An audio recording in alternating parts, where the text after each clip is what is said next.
Hello, my little poros. It's me, Rain.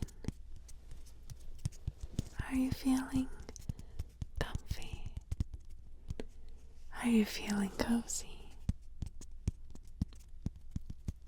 Good. Because tonight, we're not looking at knights or kings. Forget castles and quests. We're talking about the real people who kept medieval society going. The ones with jobs so bad you'll be grateful for your 9 to 5 tomorrow. These are the careers nobody ever wanted, but somebody had to do. So, dim the lights, get comfortable, settle under your blankets. Here are the worst jobs in medieval times.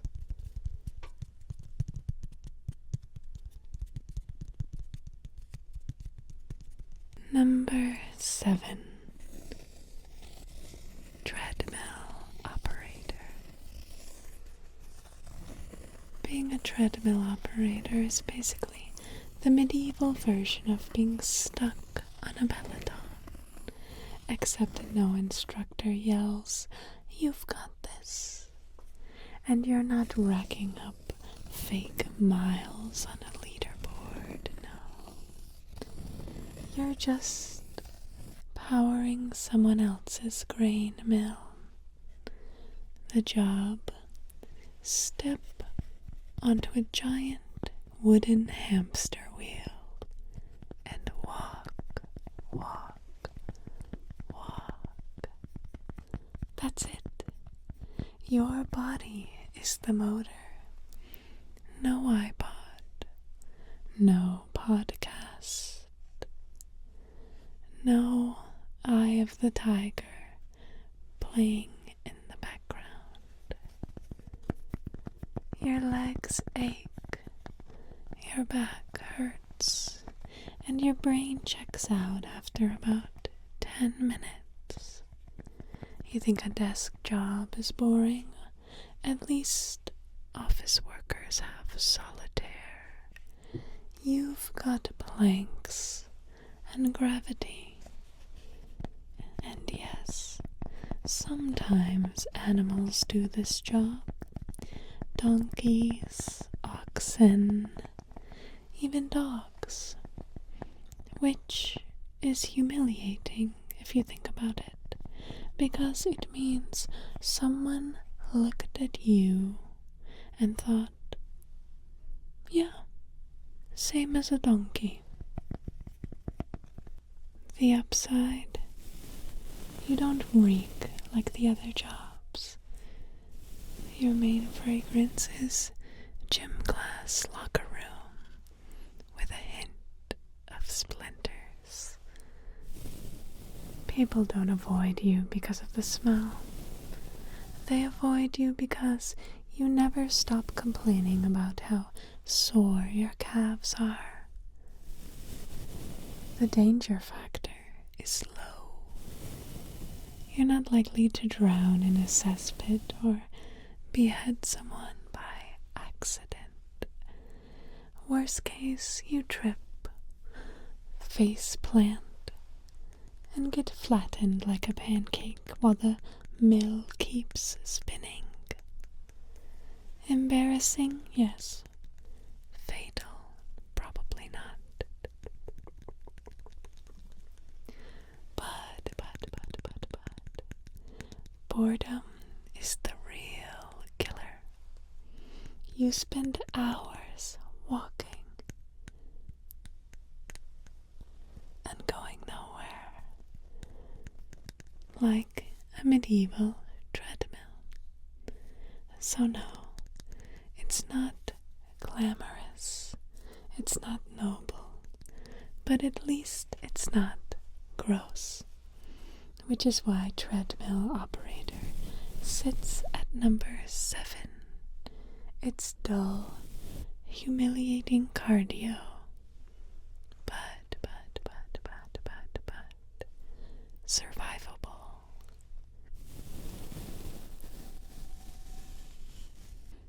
Number six is a fuller or a cloth cleaner. Being a fuller means your job title might as well be professional pea stomper.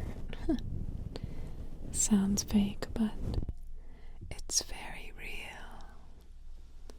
Your daily shift involves standing in a vat of warm urine, stomping wool cloth like you're making medieval wine. Except nobody raises a glass to toast your work. They just wrinkle their noses and move 6 feet away. Social distancing. Fullers invented it. You might be wondering, why pee? Because ammonia. Turns out it's great for cleaning and thickening cloth. Soap is expensive. Febreze hasn't been invented, and hand sanitizer is about 700 years away.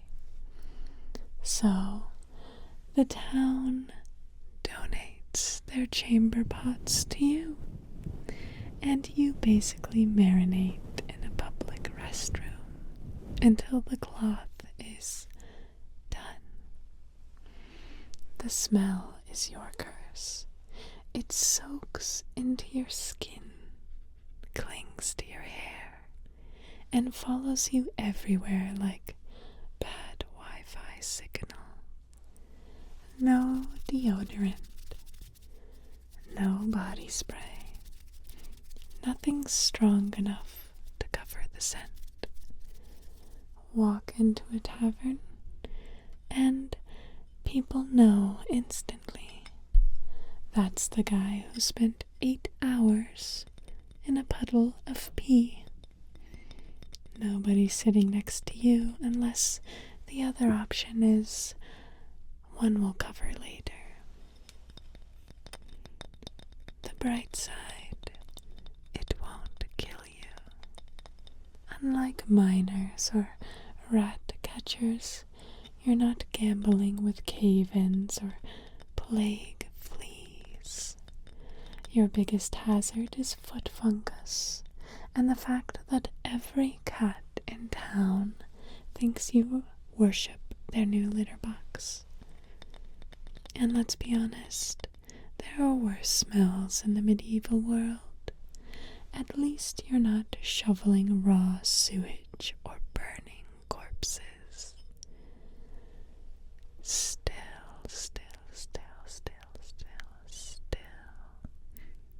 It is humiliating. Knights swing swords, blacksmiths hammer steel, masons carve cathedrals. You jump in a puddle of warm pee and call it a career. On the social ladder, you're a rung above cesspit cleaner, but below literally anyone else. Children mock you in the street. Strangers give you side eye like you're the reason their ale tastes funny. So yes, fuller is gross, very gross, but not fatal. You smell like a frat house bathroom, but you live to stomp another day. Which is why this job earns its spot at number 6. Disgusting, degrading, but technically survivable.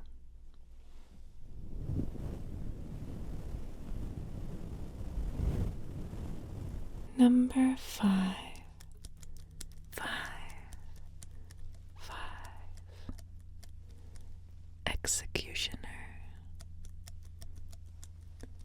paper, being an executioner seems pretty giga-chad. You've got the axe, the hood, and a whole town gathering to watch you work. But peel back the drama, and it's basically the medieval version of being a porta-potty cleaner. Necessary, well paid, and no one wants to sit next to you at dinner. The money isn't bad. You're on salary, which is more than most peasants can dream of. And your job security is solid. Crime never goes out of style. But socially, forget it. You walk into the tavern and the room goes quiet. People nurse their drinks like you're about to behead the ale barrel. You could bathe in rose water, splash on medieval Dior, and folks would still smell the blood and bad vibes on you. The job itself, messy. Movies make it look easy. One clean chop. In reality, necks are thick, swords are dull, and sometimes it takes 3 swings while the crowd groans like they're watching a bad Netflix reboot. Hangings aren't foolproof either. Too short, and the poor guy strangles for 20 minutes. Too long and the head pops off. Like a medieval champagne cork. The Yelp reviews for your work would be brutal. 2 stars. Service was slow. Executioner lacked precision. Would not recommend. And the irony. People want you to do the job, but they also think you're cursed for doing it. You're the guy everyone pretends not to know in public. Marriage prospects? Slim. The only people willing to marry an executioner are other executioner families. Congratulations, you are in the world's least fun dynasty. On the bright side, you don't stink of sewage or rats. But, your reputation follows you everywhere. People don't invite the guy who chop off their uncle's head to Sunday roast, even if you're great with kids. So, executioner ranks at number 5. Decent money, steady work, but you're the medieval equivalent of the guy at work who won't stop talking about crypto. Everyone tolerates you. No one invites you to lunch. Number 4. Barber surgeon. Step right up for your medieval makeover. A haircut, a shave, and, oh yeah, an amputation. Because in the medieval ages, the person who trimmed your beard was also the one yanking out your teeth and sawing off your leg.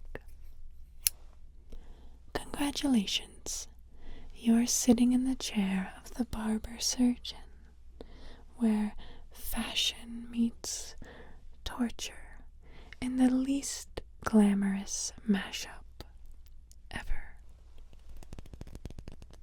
Now, let's start with the tools. No sleek stainless steel, no sterilized scalpels, no latex gloves. You've got rusty razors, knives that look like they came from the kitchen drawer, and saws that doubled as carpentry tools, and a bucket of leeches for good measure.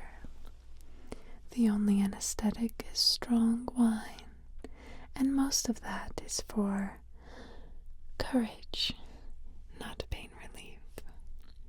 Surgery here is basically a group project. You, the patient, and 3 assistants holding him down while he screams into a piece of wood. What's on the daily menu? Bloodletting, of course. Got a headache? Slice open a vein. Feeling sluggish? Drain a pint. Medieval people believed sickness came from bad humors or fluids, and the cure was to bleed you. Bleed you like a busted water pipe. Sometimes the patient survived, but more often they fainted, vomited, or just stopped breathing altogether. And yet, somehow, people kept coming back. It was either this, or pray the fever went away on its own. And then there are the amputations, battlefield injury, rotting leg. You get tied to a chair, handed a stick to bite down on, and then the saw comes out. No anesthesia, no antibiotics, no clean bandages, no. If you don't bleed out on the floor, infection will finish you later. It's basically DIY surgery with Yelp reviews that all end in ghosts.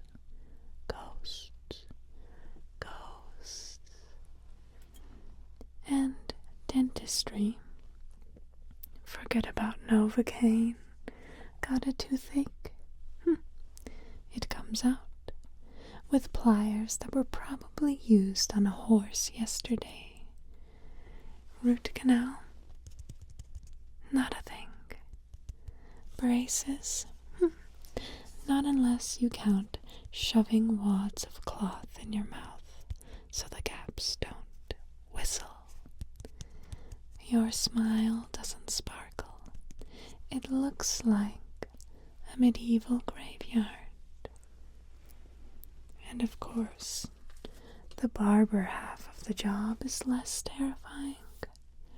You do cut hair, trim beards, shave faces, but even there, hygiene is questionable. Same razor on 10 different people. Totally normal. There's no concept of cross-contamination.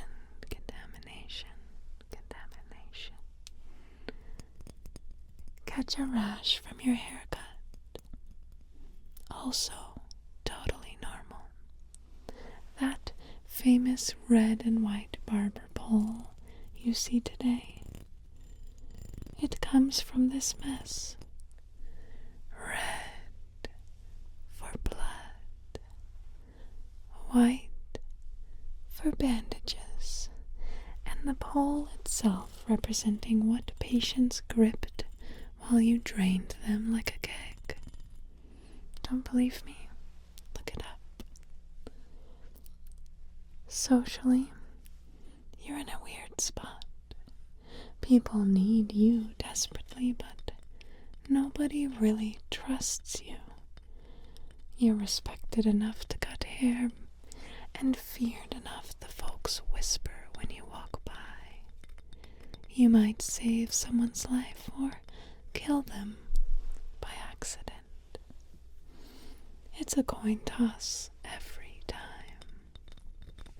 At feasts, you are tolerated, but nobody forgets the screaming that comes out of your shop. It's like being friends with the guy who always brings his guitar to the party. Sometimes fun, usually horrifying. Imagine if your barber also did open heart surgery between buzz cuts. Imagine if you walked into Supercuts and the stylist said, "Oh, by the way, we'll also be removing your appendix today. Just lean back into the chair." That's the barber surgeon experience. Half self-care, half horror movie. So yes, barber surgeon earns a spot high on the list. Not the dirtiest job, not the smelliest job, but it's definitely the place where you're least likely to leave with all your limbs. A fuller just ruins your social life.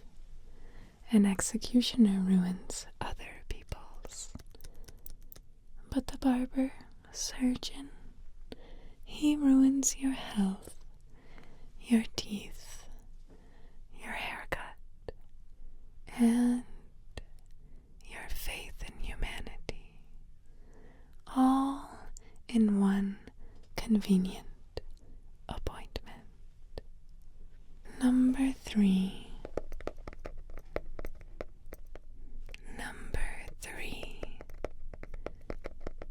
Rat catcher. If you've ever screamed at the sight of a mouse in your kitchen, well, congratulations. You would not survive 5 minutes as a medieval rat catcher. Your job is basically professional pest wrangler, except instead of gloves, traps, and branded pest products, well, you've got a stick and a net and a sack that smells like it's already been condemned by God. Rats are everywhere in medieval times. They swarm grain stores, barns, kitchens, sewers, basically any place food or trash exists, which is to say everywhere. Villagers shriek when they see one dart across the floor, and you, lucky rat catcher, are the guy they call. You march in like a discount superhero, only your arch nemesis is a small, furry, and very bitey rodent. The job is hands-on. You chase rats through dark alleys, grab them by the tail, and stuff them into a sack that twitches like it's possessed. You get scratched up, bitten, and bled on the daily. And here's the fun part. Medieval rats aren't just annoying. They're Uber drivers for the Black Death. Each bite is a free ticket to fever, boils, and an obituary that reads, "He died doing what he loved, getting chewed on by rodents." Protective equipment? Not a chance. No gloves, no boots, no mask. You're one infected flea bite away from becoming history's most tragic before picture. And when you do get sick, everyone blames you for spreading the plague, even though you're literally the only one trying to keep it under control. It's like being a medieval firefighter who gets blamed for smoke, smoke, smoke, and the smell. Rats stink of rot and sewage, and after a day of handling them, so do you. No deodorant, no Febreze, no scented candles. Walk into a tavern and people instantly recoil. Here comes Plague Boy. You don't sit near the fire. You sit near the door, if at all. But, here's the real kicker. Catch too few rats, and people complain that infestation is worse. Catch too many rats, and suddenly you're out of work. Your entire livelihood depends on there being just enough vermin to justify your existence. Modern exterminators have it easy. They get uniforms, sprayers, protective gear, and vans with catchy slogans like "No more pests." You're less licensed professional and more walking biohazard. Socially, you're not quite at gong farmer level, which we'll talk about later. People don't physically gag when you walk by, but you're close. Parents warn their kids not to touch you. Priests tell you to pray harder. And potential marriage prospects. Let's just say no one's dreaming of being Mrs. Ratcatcher. So why even take the job? Because rats are endless, and someone has to deal with them.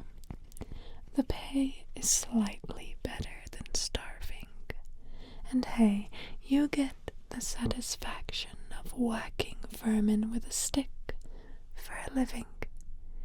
But the trade-off is isolation, disease, and a permanent reputation as the guy who smells like plague.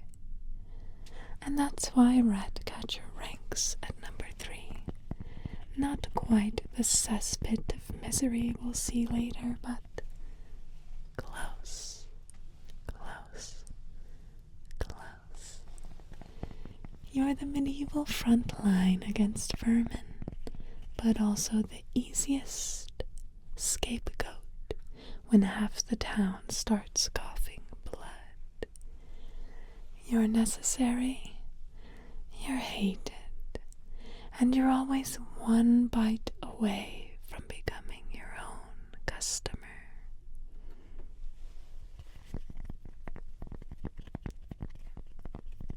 Number 2. Gravedigger during plagues. Most of the time, grave digging is depressing manual labor. You dig a few holes, drop in a body, cover it with dirt, and try not to think about how you'll eventually end up in the same situation. But during a plague, congratulations. you're suddenly working the busiest, worst job in town. Your office is hell's waiting room, and business is booming.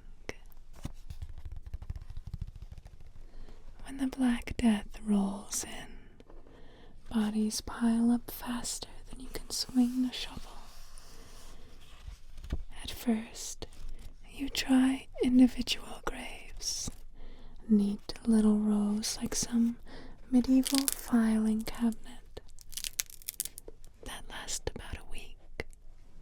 Then the priests say mass graves will do.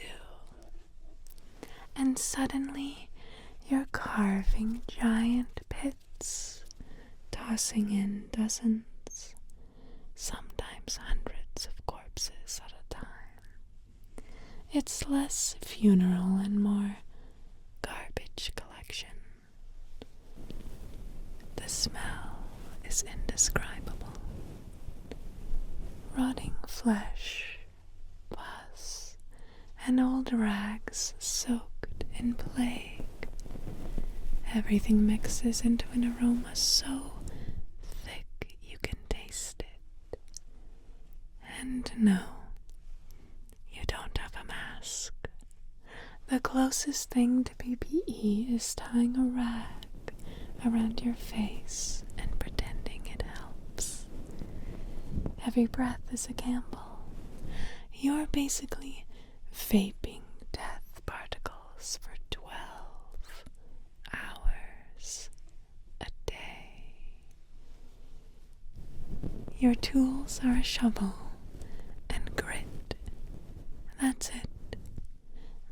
No backhoe, no gloves, no steel-toed boots. Just you, your aching arms, and dirt that gets heavier the more exhausted you are. Blisters crack, crack, crack. Muscles scream. And you keep shoveling because the cart of bodies never stops arriving. Imagine being a Starbucks barista during pumpkin spice latte season. But every latte is a corpse. The pay goes up, technically. The town knows you're risking your life, so they toss a few more coins your way. But what good is silver when the market's shut down and half the merchants are already buried in your pits? You can't buy bread if the baker is dead. You can't buy wine if the vendor's coughing blood in the corner. Money is useless when civilization is collapsing around you. Socially, you're feared and pitied at the same time. Priests bless your work, but from a very safe distance. Villagers mutter that you're cursed. Kids stare like you're death himself. And maybe you are. After all, you spend more time with corpses than with the living. You don't even smell like a normal human anymore.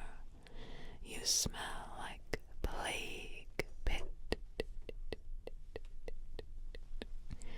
And here's the kicker. The last grave you dig is usually your own. The odds of surviving long term are microscopic. You can wash your hands all you want. Spoiler, you won't. But when you spend every day shoulder to shoulder with plague victims, it's just a matter of time before coughing starts. So yes, gravedigger during plagues ranks at number 2. not quite the absolute worst, because at least you're not literally bathing in sewage, but you live, breathe, and shovel dirt and death every single day. You're necessary, despised, and doomed. Basically the medieval version of the IT guy nobody talks to until the Wi-Fi dies. Now, number 1. Gong farmer or cesspit cleaner. Here it is, the crown jewel of misery, the Olympic gold medal of bad medieval jobs. Your life, if it was a video game, is like playing on nightmare mode. Your workplace, the bottom of a cesspit. Your tools, a shovel, a bucket, and drama. Your hazard pay, slightly more bread than the peasant next door, and the permanent smell of sewage clinging to your soul. The job starts at night, not because it's spooky, but because nobody wants to see you. You climb down into a pit full of centuries worth of waste, shovel it into buckets, and haul it away to be dumped somewhere slightly less offensive. Every shift is a game of don't slip, don't drown, don't inhale too deeply. Your entire safety plan is hope the fumes don't knock you out. Spoiler, they sometimes do. The smell is beyond description. Forget Starbucks bathrooms at rush hour or the mystery stench of a middle school locker room. This is sewage turned into soup, blended with rot, urine, vomit, and the occasional dead animal. People smell you before they see you. You could take 20 baths in rose petals and still reek. Deodorant hasn't been invented yet, but even if it had, you'd need at least a gallon. The dangers are real. Cesspits collapse. The fumes are toxic. One unlucky slip, and you're literally swallowed by the job. Imagine the obituary. Died as he lived, knee deep in crap. And let's not even talk about infections. Every cut or blister becomes a buffet for bacteria. Dysentery, cholera, plague. You're basically hosting a microscopic rave on your own skin. And socially, forget it. Even peasants who spend their lives in mud and misery think you're gross. Kids throw rocks, neighbors cross the street, and marriage prospects non-existent. You're the guy nobody invites to parties because you are that party smell. Even executioners covered in blood and guts get more respect. At least they kill people quickly. You just kill the vibe. The irony, gong farmers actually got paid more than most peasants. Society couldn't function without you. Someone had to clean out the waste. But money doesn't buy respect when you reek like an outhouse on fire. You could walk into the tavern and pay for everyone's drinks, and they'd still shove you near the door. So yes, Gong Farmer takes the #1 spot. You're not just doing dirty work, you're living it, breathing it, and probably dying from it. Forget knights, forget nobles. The true unsung hero of the medieval world was the poor soul climbing into pits of human waste with nothing but a shovel and bad luck. Modern workers complain about slow Wi-Fi, bad coffee, or bosses sending emails at 10 p.m. Gong farmers would laugh if they weren't already choking on fumes.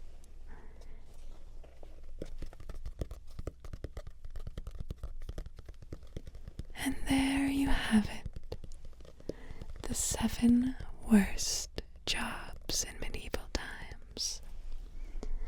Every role was a reminder that survival back then meant suffering in creative ways. No safety nets, no deodorant or health benefits, just endless work, humiliation, and the vague hope you wouldn't kneel over before 40.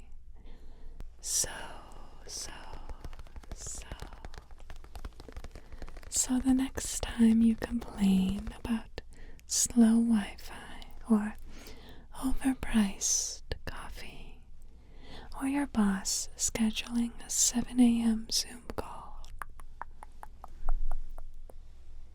remember, at least you're not stomping in a vat of warm urine or digging up plague pits until you cough yourself into one.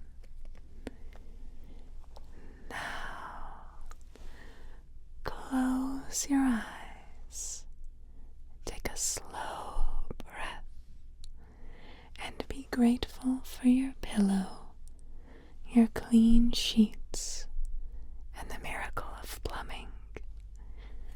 Sweet dreams, and may your job tomorrow not involve rats.